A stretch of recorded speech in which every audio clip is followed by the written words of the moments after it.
Okay, it's a great pleasure for all of us to have on Geotop A Professor Steve Children with a talk on toy model of the inertial range. To you, Steve.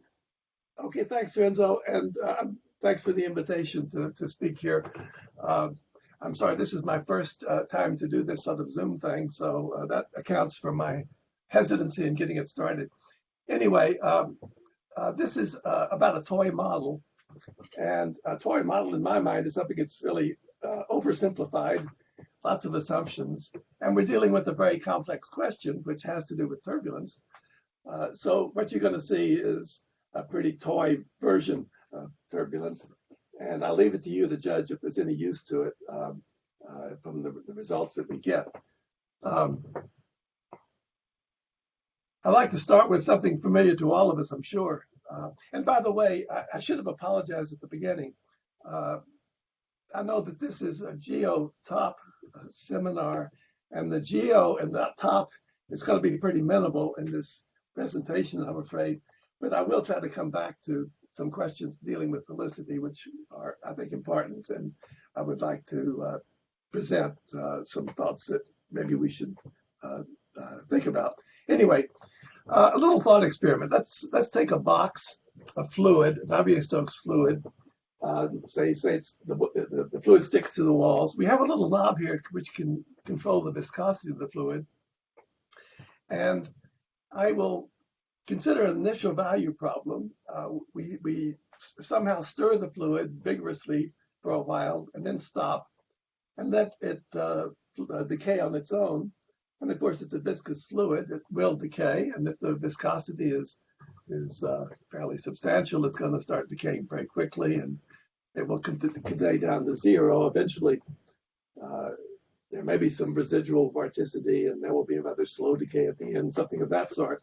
But eventually it will decay to zero. The energy will disappear and turn into heat. Now, if we lower the viscosity more and more, we will start to see that indeed kinetic energy is rather constant for a while and then begins to decay. And eventually, of course, we get to zero. And if we really turn the viscosity down substantially, we may get an extended range where the kinetic energy is essentially constant. And then as if we hit a wall, we start to decay. There's some question about whether this wall will be hit as the viscosity goes to zero in a limiting time, or whether this keeps growing out. But eventually, regardless of how far we turn the knob, we're going to observe decay. And of course, the reason for this is that these smaller scales that are formed in turbulence become smaller and smaller, and eventually they are capable of dissipating their energy through the viscosity, irrespective of the viscosity. And so we might ask, well, what is going on in this, among these structures where all of this is happening? And if we really turn the viscosity down and get to Reynolds numbers that are far larger than anything we've ever seen on Earth, then what are we seeing? Way down there, there's still this small scale stuff. What is it doing? And by the way, the term anomalous dissipation goes with this, because you would think that when the viscosity is low, the fluid could not dissipate, but of course it does, because the turbulence produces the scales necessary to dissipate. And the corresponding fully developed turbulence problem, we continually stir the box of fluid, and this energy decay is then set up in a stationary way. If we have stationary statistics, we're going to observe there's a continual drain of energy at the smallest scale that are observed, and input of an equal amount of energy at the same rate by the stirring mechanism. So these are the two problems that one would like to be able to talk about, even in a toy model, and that's what I'm going to try to do. Well, the inertial range then, as we understand it, is then a range of scales which are small compared to the box size, capital L, but still much larger than a scale beta, which is the so-called Kolmogorov scale, where the eddies will decay to viscosity. And if we're in this particular range, we can reason that, well, we ought to be able to neglect the viscous stresses and deal simply with Euler's equations. And that's the assumption we're making here. Mind you, we're not going to be dealing with many properties of these Euler's equations. Of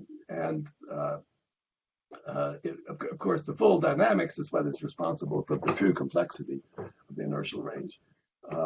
But the one thing that we will be depending upon is the scaling invariance of the equations, which allows us to introduce a lambda scale, which then, when we multiply by coordinates, reduces the scale of a structure. And at the same time, if we can lower the viscosity by a certain power of this lambda, and also stretch T and the pressure P, the equations are invariant. And this, in principle, means that we can consider the possibility of arbitrarily small structures, which could be very similar to some sort of hierarchy. This leads to the picture of a sort of self-similar cascade. Of course, the question is, what would it look like, or how should we think about this? Now, I mean, you can think of a cascade as a big eddy breaking up into smaller eddies, and smaller eddies breaking up to still smaller eddies. And I've introduced here an exponent. This would be h of 1/3, which is the Onsager-Kolmogorov value, and anticipation of that. But really, one should think, I mean, it's a question of these things sort of being on top of each other, and depending upon the resolution with which you look, you will see different sizes. And so these should be really overlaid on top of each other. And so big structures are composed of smaller structures, and smaller structures are composed of still smaller structures. And one can see evidence of that actually in experiments. Fourier modes are a useful way of visualizing this because in a sense you get a signal which is embedded all of the signals that are present. And so we see the large signal, and the smaller signal, and the still smaller signal. The trouble with Fourier modes, I mean, of course, it's a very useful and it's been a very powerful tool for the study of the inertial range, but you lose some contact with the physical structures that are actually involved. This is the only problem. Let me turn for a second to the Kolmogorov scaling, which I call it Richardson-Kolmogorov scaling, in which we assume in the inertial range that since the viscosity is not playing a role, that in the case of stationary homogeneous turbulence, we should see this constant flux of energy through the system, and that gives us some dimensions to work with. And from that, we can derive the famous laws that Kolmogorov presented to us, in particular, the average of the square of the difference of velocity between 2 points separated by L should go in this way with this 2/3 power. And we're going to be looking in particular at the structure functions, delta U to the P, and the K41, the original paper of Kolmogorov, would have us then take this as proportional to this L, this eddy size, to the P over 3. So we're going to want to keep that in mind and we're going to be looking at these exponents. This P over 3 will be, we're going to look at what they are and try to say something about them. One of the experiments show, this is a picture from the excellent book of Frisch. By the way, that's just about anything I know about turbulence, which is not very much, comes from books, the book of Frisch, and a few other papers, but mainly that. I really enjoyed reading that. You can see that the exponents zeta p, which is what I'm defining right here, do not really obey the Kolmogorov P over 3 law, and rather they have this sort of complicated nonlinear curve. And in particular, this log Poisson model seems to be very, very good. And it's essentially equivalent to this formula right here. You can't see the title of the picture here, but this is the Shea-Levesque formula, which was derived some time ago by Shea-Levesque, and it's right on the log Poisson. And it is in excellent agreement with experiments. And it really is based on considerations of dissipation. I didn't fully understand the derivation, to tell you the truth, but I'm going to use this formula as a target. We would like to have a model that gives us this target, okay? And this will be our representation of experimental results for the exponents.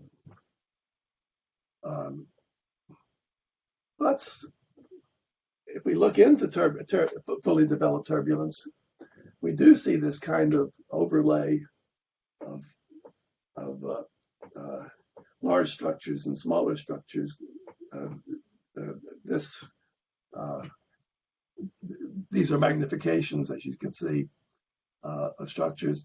And in particular, in this case, we're seeing a lot, these are vorticity intensity. It's a representation of vorticity intensity. And, excuse me, you can see that there's a real filamentary structure here. This goes back to the question that I've always had when I think about turbulence is, what is an eddy, in fact? And if you look at this, you might say, well, an eddy is a vortex tube. Well, there's a lot of discussion of this among many people, and again, there's a discussion of this topic in Frisch's book. Some people would say, well, sheets are important. Others would say that pancakes of vorticity are important. Some would say that pancakes can be flattened and then roll up into tubes, and tubes can be flattened into pancakes. So it's really hard to say where we should turn for defining an eddy. But for this particular toy model, we're going to adopt the filament as our unit, and just hope that it's of use.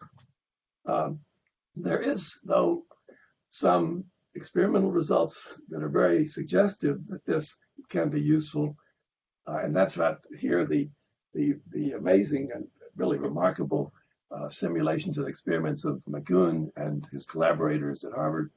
This is really, I think, one of the first examples of a direct look physically at what we might be responsible for a cascade in turbulence.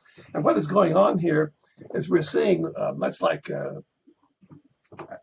physicists throw particles together to see what comes out, they threw two vortex rings together to see what came out. And what came out were these vertical structures, and which then they could look at both in simulation and in experiment. And they observe the so-called elliptical instability of vortex tubes taking place. And what this instability leads to is, you can see right here, if you can see my cursor, these tubes wrapped around a given tube. And so that would be one step of the cascade that they're looking at. And then the idea would be that these tubes also become unstable, and there will be smaller tubes wrapped around them.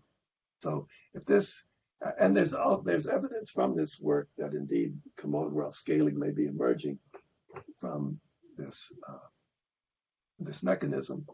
I should point out that this instability, as you can sort of see here, is on the scale of the core of the vortex.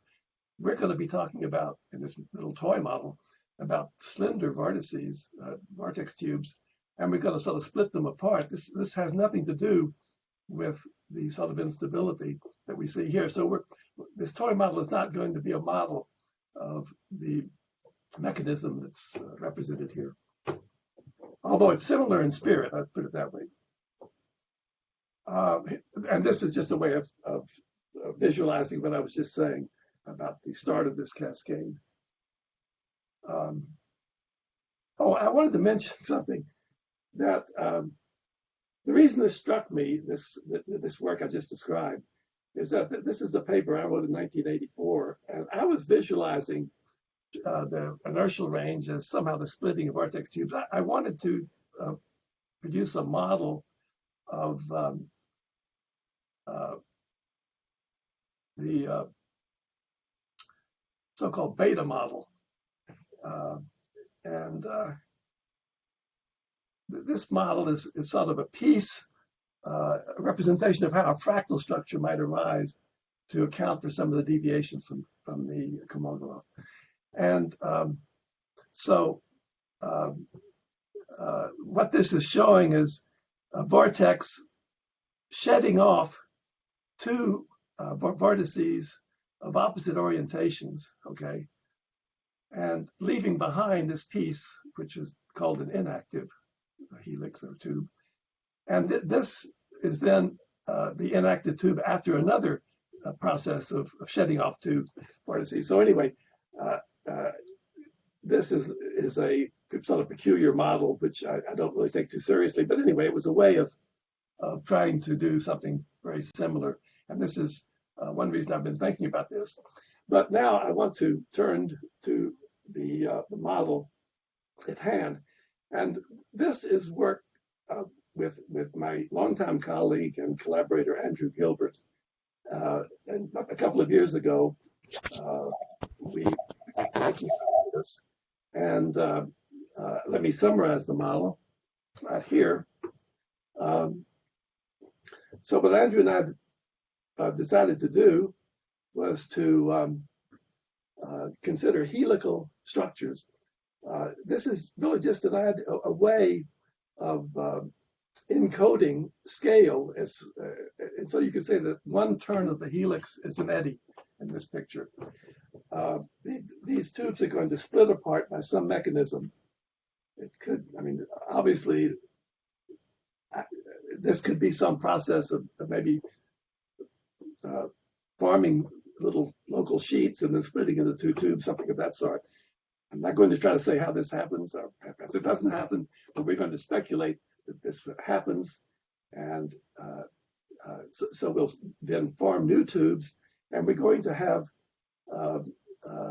a sort of self-similar cascading of helical structures, so that in the end, one is going to have an iterated helix, just like in that Fourier picture, all the different modes are encoded in one signal.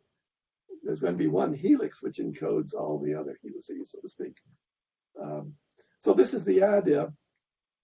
We're going to try to observe vorticity kinematics. We'll do our best to satisfy energy conservation. I apologize that helicity is not on my list here, but for those of you who would like to see that, I'm inviting you right now to think of how one could improve all this to bring in helicity conservation. The one dynamical input is going to be the Kolmogorov's 4/5 law. This states that the zeta-3, the exponent of the third power of the velocity difference, that exponent is 1, as illustrated by this exact result for stationary homogeneous turbulence. One of the very few exact results, in fact, that we can pin our mathematics on. And so this is going to be imposed as a dynamical constraint. It's the one piece of dynamics in the toy. The main result, and this I'll try to make clear several times, is that in a sense, this approach is going to lead us into a cascade that consists of two pieces which mix together in a way that you'll see. And the end result is going to be that if we do this mixing of two cascades, I use cascades in a sort of in quotation marks because I'll explain that later. We can get good agreement, very good agreement, with our target Shayla-Beck model, which is our representation of experiment. And so we can study in this way, we'll try to study in this way, stationary homogeneous turbulence in this little toy. We'll also try to look at the flux of energy and then look a little bit at the initial value problem to see how energy could be cascaded out of the picture. And so we can have decay. So this is the preparation of the model. Maybe I should stop here. Are there any questions at this point before moving into the discussion of the model itself? Is anyone? Okay. Maybe I since Keith and Andrews are attending, I think I recollect works by Levitch and Zinnober, and the third one would be Batchov. And in different papers, I'm sure Levitch and Zinnober have a paper on helical structures in turbulence that involves helicity. I wonder if it's of any help. Yeah, I remember that now. I would have to look back and see that again. I'm sorry, I should have mentioned that definitely. Yes, I remember that. I think that was in the 80s. I do remember it has to do with intermittency and of course coherency of structures. But I can't comment on the use they do of helicity there. Maybe Keith has an idea. Yeah. I don't remember this paper, Renzo. It's 1980, might be 1984, something like that. Yeah. I wrote a review of with Zinnober around that time in Annual Reviews of Fluid Mechanics on helicity in laminar and turbulent flow. But what we see so far of Steve's model here, I mean, they are helices, but they have opposite sign, and I don't know if the average helicity over the whole tube is 0 or not, but that will emerge, I guess, in the next slides. Yeah. Okay. I will try to come back to that, Keith. Yeah. Okay. Should I move on? If I may ask a quick question. Sure.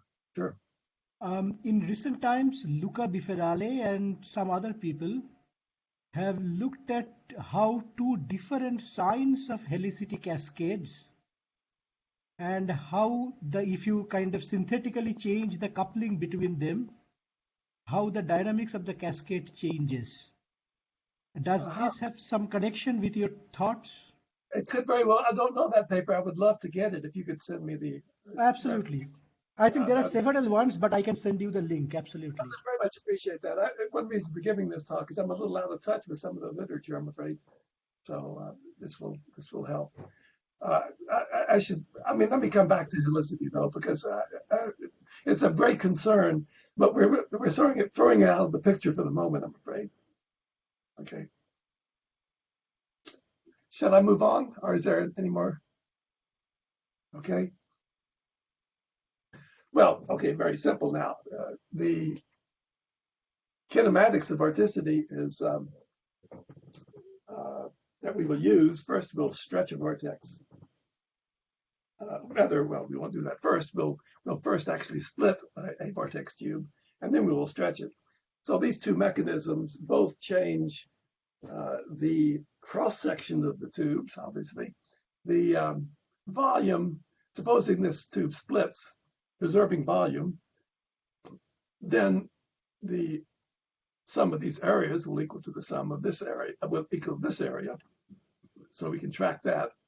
As we stretch, of course, the area goes down inversely as the volume is conserved. And the vorticity itself is proportional to the length. And therefore, we can follow vorticity by how much we stretch. So let's look at the imagined cascade here. These are some pictures that Andrew prepared that, we just wanted to try to look and see what was happening with the things we were imagining. And you have to realize that this is what we call this the root helix. And the root helix is going to give rise to two daughter helices. And those two daughter helices are going to have certain scaling factors, and everything will scale together. The cross-sectional area and the parameters of the helix and so on. So as we go through this, there are the two daughters, and we've left in what they came from.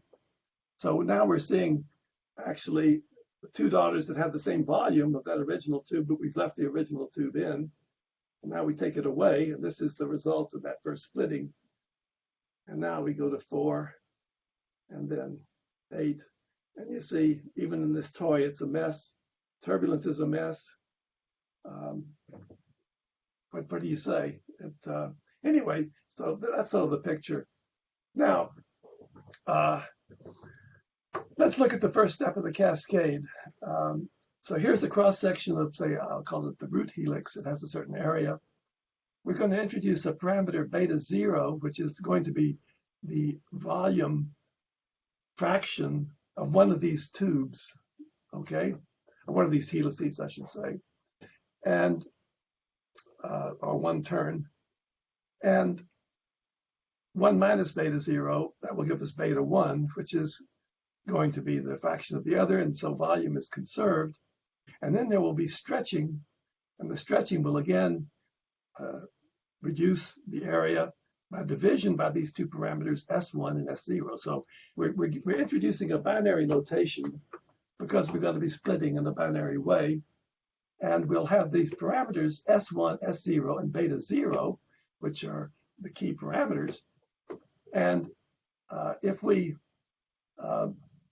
want to get the scale factor will be determined by the scaling of the cross-section as well as the other parameters of the helix.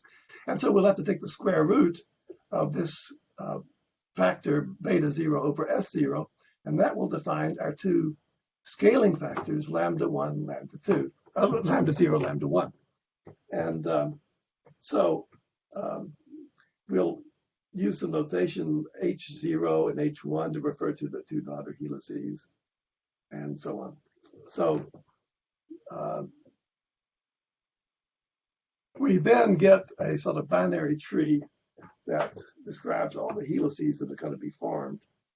And now, when I said that the model is a mixture of two quotation mark cascades, I really mean that if we go down one side of this tree, we're just looking at the one helices and how they cascade to themselves. If we go down this side, it's the 0 helices cascading, and we can ask what is the scaling factor for these two.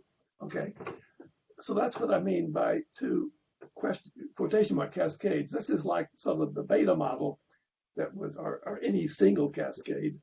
And that we're looking at a particular set of structures and how they go down. But of course, the binary tree is going to mix these up, and in a rather simple but still fairly sufficiently complicated way to get some results that are non-trivial, I think. Anyway,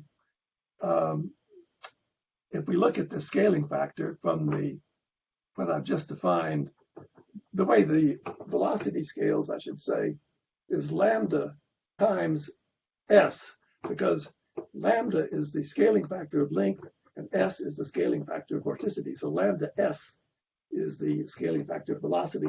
And if you work out what this is, you get this alpha 0, 1 as the scaling factors of each of these two cascades. So I'll be coming back to these later. So now let's calculate our structure function on the binary tree. And now we're trying to do a model of stationary homogeneous turbulence. And the assumption is we're going to have a sea of these cascades taking place. And there's going to be continual renewal of the root helices and continual withdrawal of energy, excuse me, in the smaller scales. And so since it's a binary tree, we have this sort of binomial expression here with a binomial coefficient. These are the volumes. We're weighting by volume the velocity powers. And of course, these combine in this binary fashion. So this is for a given n, that's a given step in the cascade, and a given k that determines one element at that step of the cascade. We get this contribution to the average. What this has to do is what this will do is make a certain complication in the location of eddies of a given scale, because if we look at a given scale, say the script L is R times capital L, then this scale will be this combination, and so if we'll have to vary both n and k simultaneously to see what pieces of each step of the cascade actually give us that particular scale. And so this is the expression for a given scale R, how k and n are related by this, coming from this expression here. And so this is illustrated here.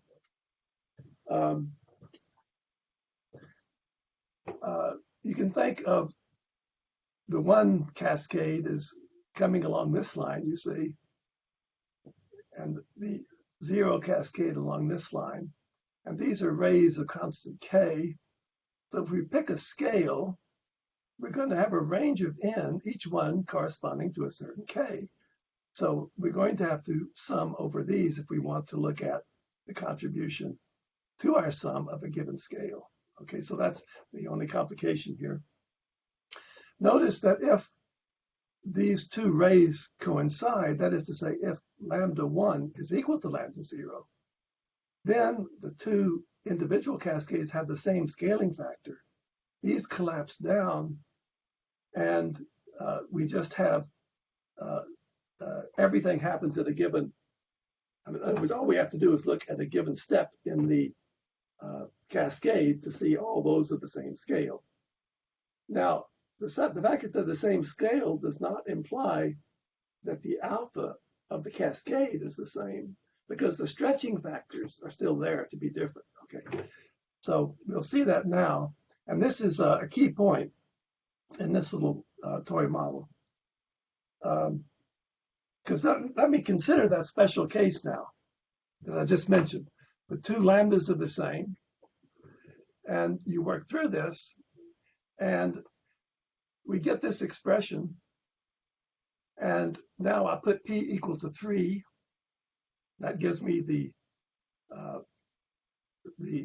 and apply the 4/5 law.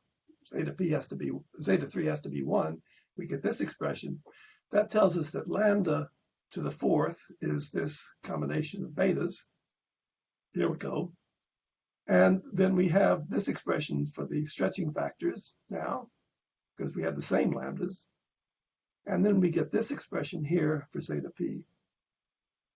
Okay? It depends only upon beta 0 now. All right? And what happens? Well, if beta 0 is equal to 0.38, then I fall exactly, really exactly, on the target curve. By the way, notice that I should have mentioned this when we were looking at the experiments. The target curve, the value zeta 1 is a little bit above 1/3, and the value zeta 2 is a little bit above 2/3. This is something that's going to be happening in this toy model. And I'm told that recent experimental results are showing these numbers are indeed greater than the Kolmogorov values, even at this low value. In fact, I've heard that one measurement of 0.7 instead of 0.66 here. So this is really very close to experiment at this particular value. And this is a very special case of our model. But of course, if you choose other values, you deviate from this. And if you choose 0.5, you get Kolmogorov. Okay. Now, what's interesting here is that here is our Kolmogorov values. We get P over 3. We're stretching. The stretching factors are now the same. The lambdas are the same. Everything's the same. So basically, we have a single cascade. Okay. Now, every other example in this toy that gives the experimental curve has more than one cascade. It has the two cascade. So I state this on a meta theorem that within this little toy model, and that's the reason I call it a meta theorem, nature does not like a single cascade. If we look at the one case of a single cascade, that's the Kolmogorov value. It's not the experimental value. So now, let me come back to this point of the two constituent cascades in this model when I choose 4, 3, 8 as beta 0. Okay, so that really, this is right on the experimental curve. And the alpha 0 turns out to be 0.659. The alpha 1 is 0.158, but the zeta 1 is 0.346. So it's not 0.33, but it's close. So the binary mixing of these two quotation mark cascades has produced a cascade which is really very close to Kolmogorov at the level zeta 1.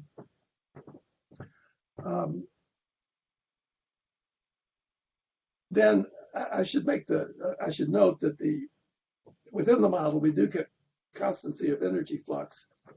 I'm abusing the notation here because this epsilon is now the scaling factor from each step of the cascade of energy, and so it's 1. Excuse me. And so what happens here, and this is not unexpected, even in a toy model, that imposing the 4/5 law is equivalent really to imposing constancy of energy flux. I just indicate here that you may not see this, but there's a dotted line here, which is the Shalev value out to really large values of P. And this particular scale, this special case, even the special case gives very good agreement out here. Okay, by the way, I don't think we have much information about what these zeta P's are way out here. I think the arrows get very large, if I'm not mistaken. Well, now for general lambdas, we have to sum over various steps of the cascade in order to get a single scale. And so this is what we have to do. Now, we were struggling with this at first to get really accurate results. But Andrew came up with a very beautiful calculation and gave a really nice result using the large deviation idea, because we're introducing, as I said in the previous slide here, you apply Stirling's approximation to the binomial coefficients to sort of deal with the large deviation aspects of this, and then you get a really good result. And it's a beautiful formula right here. It's an implicit formula for zeta P, okay, given P, as a function of beta 0, S0, and S1. So we have 4 unknowns. We have 2 equations. This is the application of the 4/5 law. And so we have 2 free parameters. So I will say eliminate S1, and consider the parameters to be beta 0 and S0. Okay. Let's see. Anything else I should say? Oh, yes. what I wanted to point out here is that, you see, this is really a toy model. Where are the helices? They've disappeared.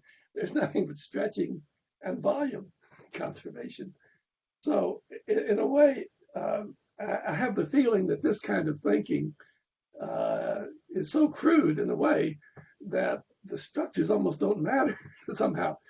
But anyway, I just want to mention that it's boiled down to just this simple dependence.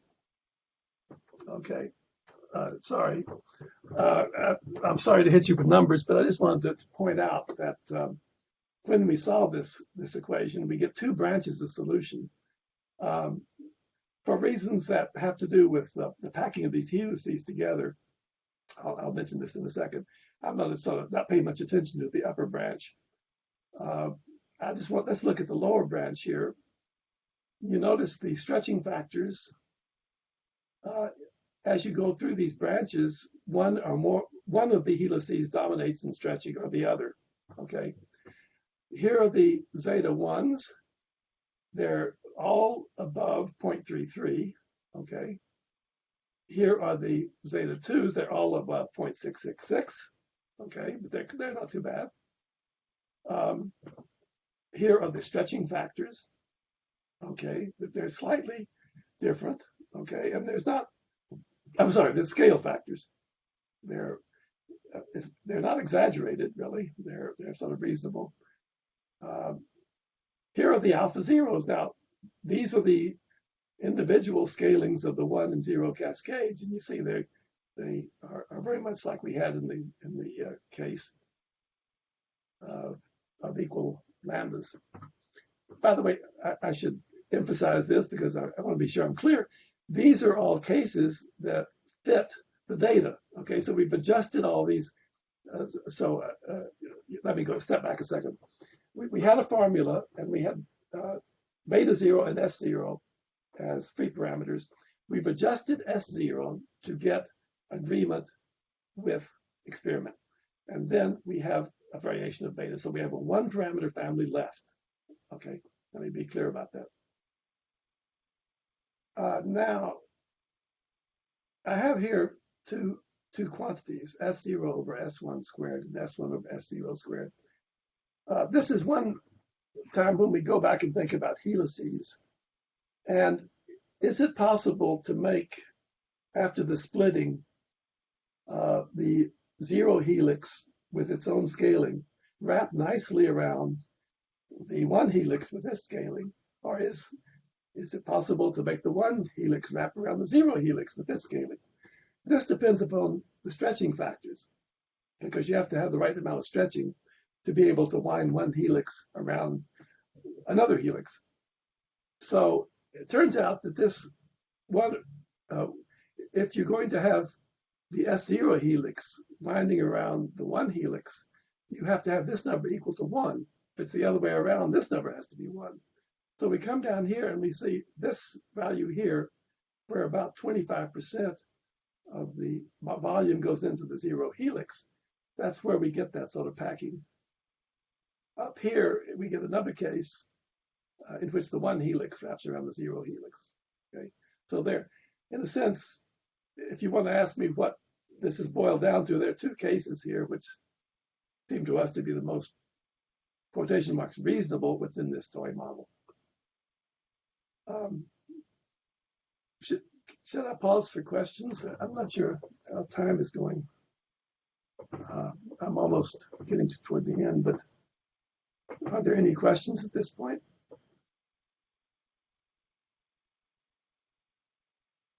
Okay. I will have a question, Steve, but maybe later at the end. Okay, fine. Well, the question, I'll give you warning of it. It's just, it looks like a wonderful model, very, very intriguing. But what is missing is the demonstration of this instability, even at the first stage of the cascade. You want to demonstrate it as a natural dynamical instability of the Euler equations. Yes. That will be my question. That is a very good question. Of course, I don't have an answer, Keith. You know that, right? Let's come back to it maybe though at the end. Okay. Yeah.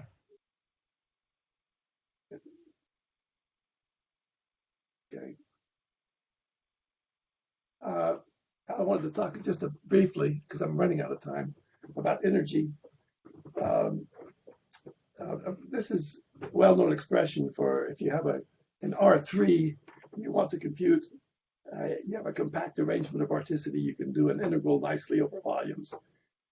This is a nice way of computing the energy of that vortex system. Well-known result.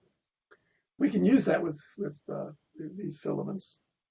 And we could ask if we take a given helix and we split it into two helices and we sort of wrap them or something like that. We, of course, then have some interaction energy between the two helices. And is this equal? Does this make sense? And so we wanted to examine that question. And in order to do that, it's quite difficult to have a compact calculation for helical structures, particularly if you have a whole arrangement of them. So we really had to concentrate just on a single step in the cascade and make some assumptions. We have to use thinness, obviously, to do calculations. Many of you are familiar with this sort of thing in order to compute the energy outside of the vortex, the energy inside the vortex, and then the interaction that you get between the two vortices through this formula here. One thing that comes up is when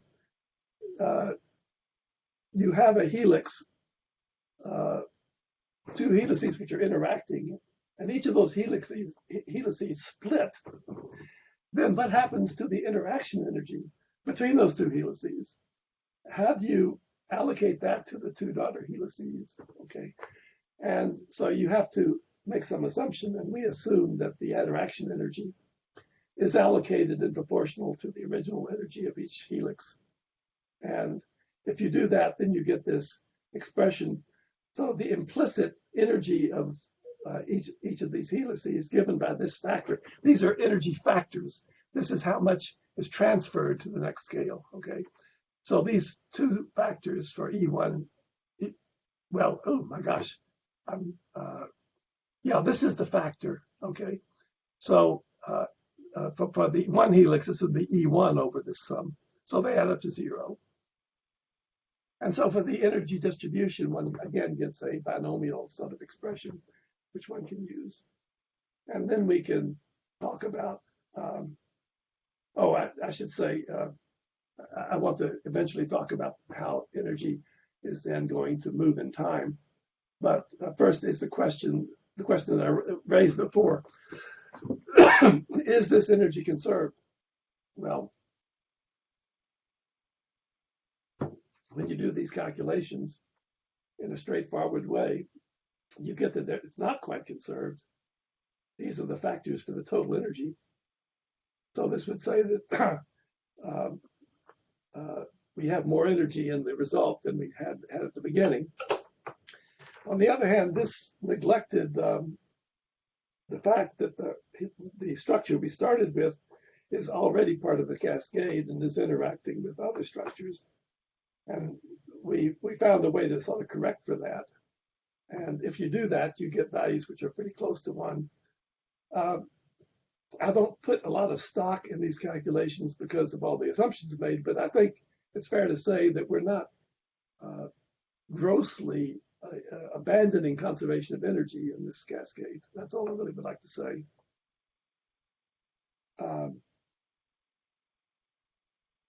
So finally, let me just talk briefly then about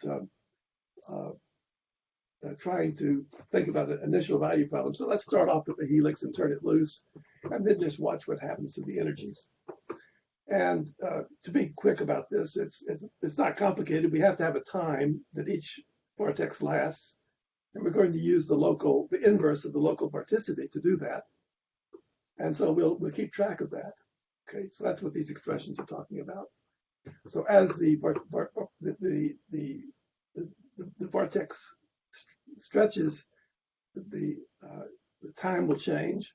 And since we're talking about two elements of a binary cascade, we can adjust the unit of time to make the proportional waiting time in terms of the vorticity of that particular vortex unity, then we have to have another parameter for the other vortex. Presumably, the measure of its time given about the inverse vorticity is not quite the same, so we introduce another parameter. Anyway, then we turn this thing loose, and we assume at a given step of the cascade that the energy is essentially removed. Now, I'm thinking in terms of really going way down the cascade here, and then saying energy just disappears in a puff of smoke. And so this is happening at a complicated way because of all this mixture of scales and times. And so depending upon what this capital lambda is, this should be a capital lambda, you get various curves here, but they're sort of complicated. And if you blow them up, you find that they have a sort of devil's staircase, self-similar structure. So this is sort of, I mean, in a way, this is not a very deep result. I mean, this has to come out of any cascade that is tracking small scales and carrying energy after all. But I think the interesting thing was how irregular this decay is. So this is sort of the model of this anomalous dissipation, if you like. But of course, it's not a true dissipation because vortex structures dissipate in a complicated way by viscosity, and that has to be the real way that viscosity has to be brought in. You can't just say the energy disappears. It disappears in a certain way, which involves reconnection, et cetera. And that's a very hard problem. There are models of Safman and others for the decay rate of freely decaying turbulence. I don't know how to do this. It would be nice to have some way of putting this into any model, but I don't know how to do it. So that's all I was just saying. Now, to end up, I would like to just say a word about helicity.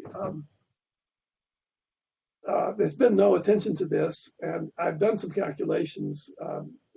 You can tell me if this is justified, but I first neglected the twist of these vortices and considered only the writhe and the linking, okay? And I find that a lot of what really destroys you is the linking. We're really losing, we're not keeping account of helicity because of the linking. And so, in a way, it's sort of to be expected that the helix, if we're sort of adopting a helix as the basic unit, it sort of has trouble to reverse itself for you in a nice way. We could, of course, wrap the helices in the opposite direction. So on average, I'm sure we can conserve helicity on average, but locally we can't. And so I invite any ideas for how a structure might conserve both energy and helicity at a local level. Two ideas along these lines. If you look at this, we have two oppositely signed rings.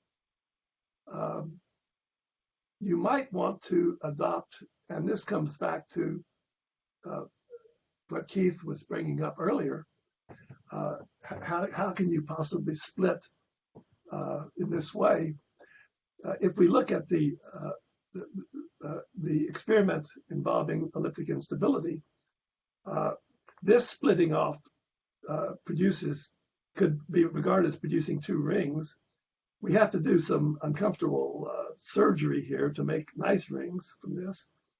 But if this were a piece of a ring, then you could imagine a model where you have rings upon rings, okay? And this would then become not only a fairly plausible instability, but would also perhaps conserve helicity. That's one point. The other point is that in the present model, we can consider another model in which a root helix splits into a one helix and two twins with the same beta zero volume fraction. And this gives very similar results. But we're left with two vortices which could wrap in opposite directions if you want to do something like that, and more or less try to emulate this. So if I can sort of, Keith, perhaps you can discuss this now, but the sort of splitting process to form a helix, if you could imagine it, is a sort of picture which could really represent maybe smaller scale instabilities on the model, which is sort of in aggregate looking like what you get from a helix. If you can see what I mean, it's not, in other words, these things are really coming locally, but you could think of them as, say, two helices. If you repeat the structure as two helices wound in opposite directions, something like that. Anyway, it's a bit of a stretch, but that's sort of the possibilities that come to mind. Finally, let me just summarize. The main result here is that we're sort of in this model forced to consider a mixture of two kinds of two processes going on and interacting in a certain way.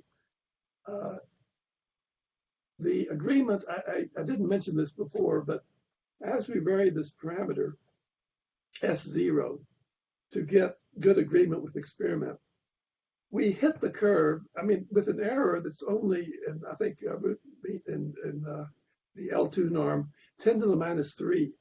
I mean, we really hit this curve. And so there's something going on here that I would like to understand about the interaction of multiple ways of dividing up vorticity that I think it could be of interest. Anyway, I'll stop here and take any questions. But thank you. Thank you, Steve. A wonderful talk. So I welcome questions from the audience. Keith, maybe you want to go back to your point. Come on, Keith. Well, yes. Somehow, in some ways, this reminds me of James Clerk Maxwell and his approach to electromagnetism in the early 1860s. He had a toy model, with all sorts of little wheels and gadgets into it. Okay. But then some years later, he realized he could actually throw away the model. What mattered was the underlying equations that he derived in the process. And the model became irrelevant. Nobody now thinks of the model, but we do, of course, think of the Maxwell's equations. They're absolutely fundamental. And that's how he arrived at them. Now, I just wonder how crucial your theory is. I don't think it is, to the details of this model. As you say at the end, the essential thing is that there are two cascades, sort of in some way interacting with each other, in some ways perhaps competing with each other, I don't know. But that's what leads to the interesting result, the agreement with the Childress curve, which is the main achievement. Of course, probably lots of other tests that one could impose to see, how good it is in other respects. But I wonder how crucial this very detailed model you have of vortices. Actually, they're more like double helices, aren't they? Which is interesting in its way. How crucial that is to the background idea. I am completely with you on this. I think a toy model is just what you say. You hang your hat on certain things just to get you going and see where it leads. And if it leads in the right direction, I think you'll realize that it was all totally unnecessary to pick this particular structure to get you going. So yes, I wish I knew what the right answer would be, but I'm sure you look at the inertial range, if we could probe, and of course the Macoun experiments are probing, suppose we could really probe down to enormous Reynolds numbers and really see how this keeps going. It might be possible to see something that if you could let me put it this way, the problem here is that the dynamics involves the Biot-Savart law. All vorticity is affecting all other pieces of vorticity. Everything is going to be screwed up. If you could unscrew it and take a look at the constituent elements, then you might see something that's rather pretty. You'll probably never see anything really pretty looking at the Eulerian dynamics of the inertial range. And so I would think that to get back to your point, Keith, I absolutely agree with you. In retrospect, I would like to find a whole range of maybe objects that would do the same thing, so to speak. Yeah, very good. Yeah, exactly. I mean, Thank you. Yeah. Other questions? If I may ask one? Sure. Go ahead. Actually, I have a couple of questions and a comment. Okay. One is that in your model, does both the cascade have to be a direct cascade? I'm sorry. Does the sign of the cascade matters? In the model, you consider two cascades. Yes. Both of them have to be direct cascade, or can one of them be inverse cascade and the other one direct cascade?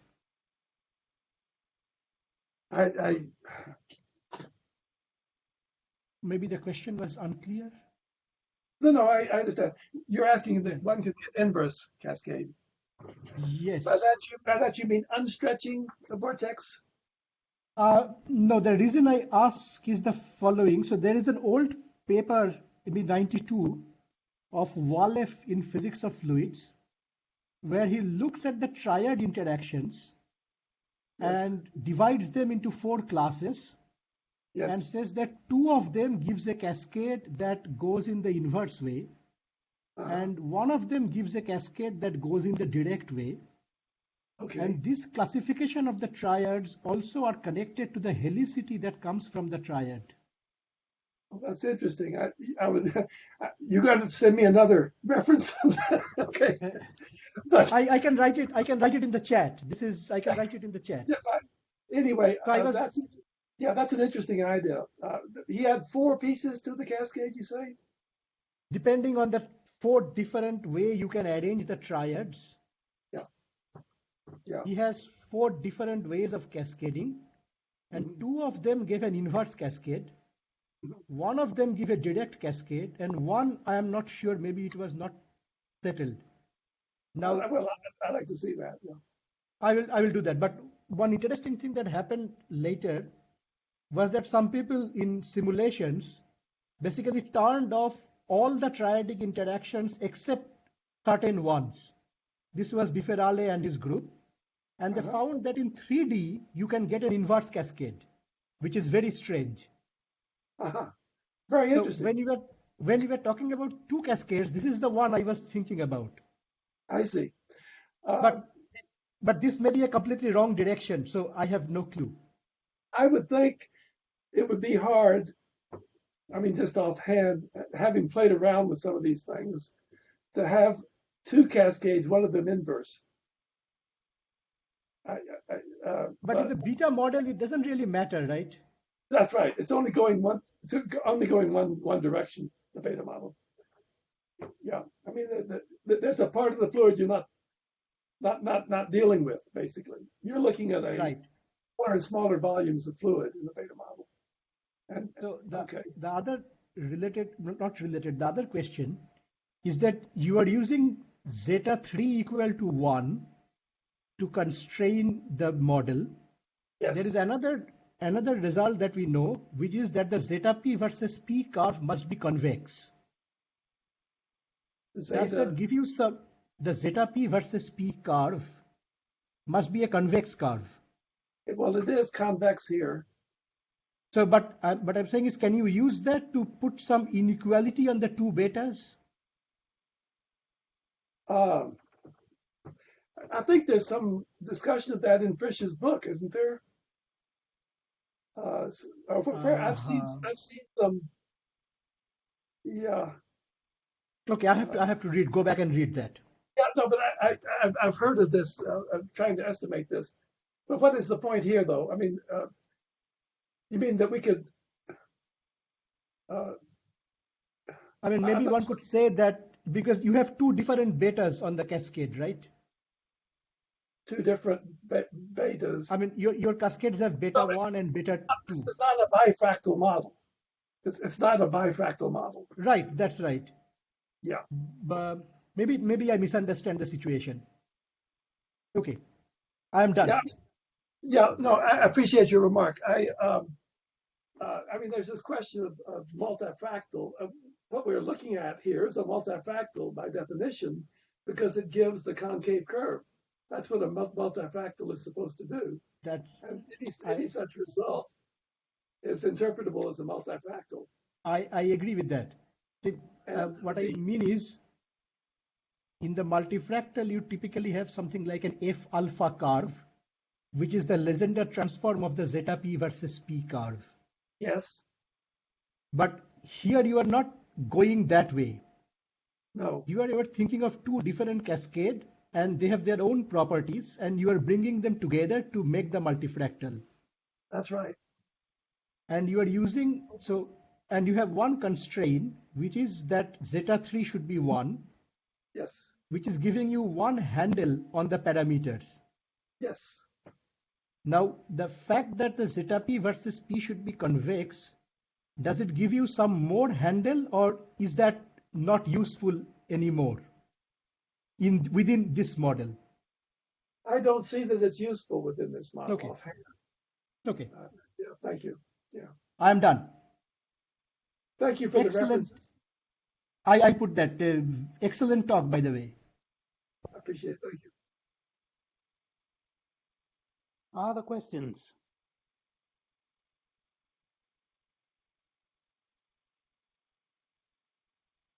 I have a very naive sort of question comment.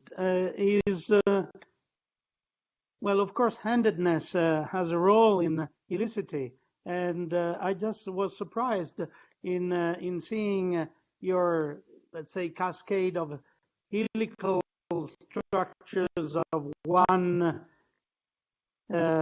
say, one signature to the next, etc., not to giving information on helicity. That's a bit of a surprise. You should have a lot of helicity. Actually, it's like a dynamo model there. Any comment? Wait, we do have a lot of helicity. We're not doing a very good job of conserving it, is the problem. Sure. But well,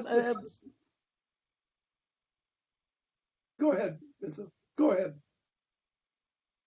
No, I don't want to spoil the model, but if I interpret your bifurcation as one-handed, say left hand and right hand, left hand and right hand, maybe you would have a way to kind of control helicity rather than having a continuous input of one-handedness in the model. But this is just intuition. Yeah, we can do that. I mean, the orientation, it doesn't come into the model, so half of these could be one way, half the other way, and helicity, in that sense, the linking number would be conserved very nice. I mean, we would have zero linking number, so we can conserve helicity that way, in average, but that's all. So the individual steps are not very. In other words, it doesn't represent a very realistic instability, as Keith was pointing out. Right. Well, one physical feature that I can see in your model is that as you increase helicality, so to speak, then you may have torsion that grows and grows, and higher gradients of curvature are likely to be killed by viscosity as you increase this cascade process. So that is, in a sense, it seems consistent with the role of viscosity in eroding structures. That's very interesting. I would hope that somebody would come up with a model which, and this is, you are the expert, you and Mitch Berger and many others that have looked at these things, and Keith, of course. And I would say, if you could take a tube composed of smaller tubes and make them as small as you like, and then follow this cascade and follow the inside and so on, and deal with the twist as well as the writhe and the linking. It would be very interesting to see what comes out. I don't have a feeling for that myself, and it could be that I'm really missing something that would be very beneficial to constructing a more realistic model. Thank you. Other questions? There is a point here. There's very recent work by Bérengère de Breuil and colleagues at Saclay in France, in Paris. It was one of the lectures that was given last week at the Bachelor Centenary meeting. And I looked at it yeah, but they'd found that they were looking at extreme events in turbulent flow, actually in the VKS experiment, which is turbulence generated by two propellers. And they find actually that the stretched Berger's type vortex is very crucial, that it seems that most extreme events can be explained in terms of such stretched vortices, perhaps interacting with each other, but it's an issue that is of really great current interest to identify these extreme events. That was one of their conclusions.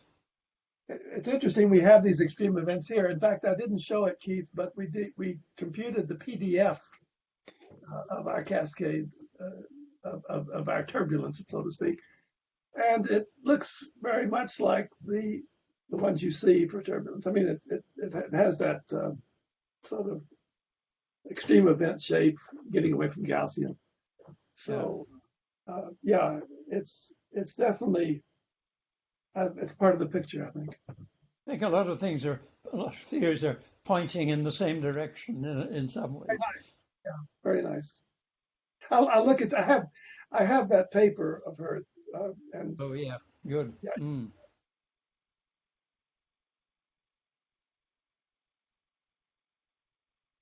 Okay, if no further questions, thank you very much, Steve. Wonderful talk. Thank you. My pleasure, everyone. Thank you for coming. Thank you, Andy.